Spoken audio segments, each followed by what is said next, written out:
Well, I thought today I'd just look at what television was like in the early 1980s.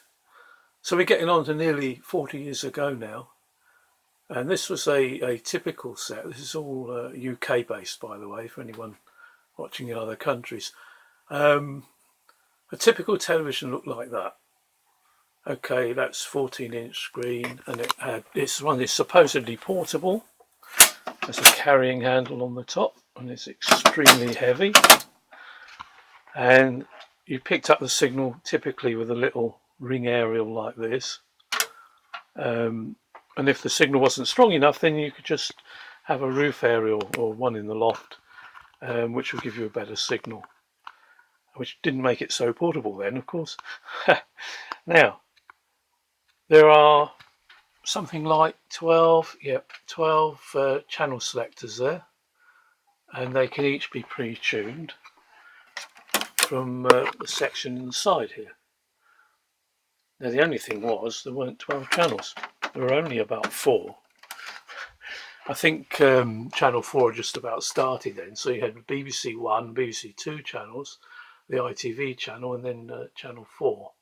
And towards the end of the analog era, we had a 5th channel come in, which most of us couldn't get a good signal on. It was very, very fuzzy, poor picture. So quite often you would only be using the first 4 of those buttons. In my case, there was also a booster station nearby, so I would tune the next 4 buttons to the booster frequency. That left me about 3 channels left. One would be the video cassette recorder, VCR, which had just about come out by then. And typically you'd have a home computer, something like Sinclair Spectrum or BBC Micro, which you might tune to one of the other 2 buttons. And then finally you perhaps might have a video game, Teletennis or something like that. So you might use all the buttons, but there were only 4 broadcast channels. And the other thing to notice about this, of course, is how extremely deep it is. I mean, you get a better idea from the side because the tube actually sticks out even further. So it's as deep as it is wide. Very heavy. Obviously a cathode ray tube. Picture was, reasonably okay. I mean, for the fact it's a PAL system. It's nowhere like you see today on even on the PAL set, but it was passable. And it didn't take long to warm up. The screen takes a little while. I don't know how good it will come out on the video, but picture is passable. And obviously this is from a set-top box, this signal. And you'd have to move the aerial around to get the best picture you could. It would go all fuzzy.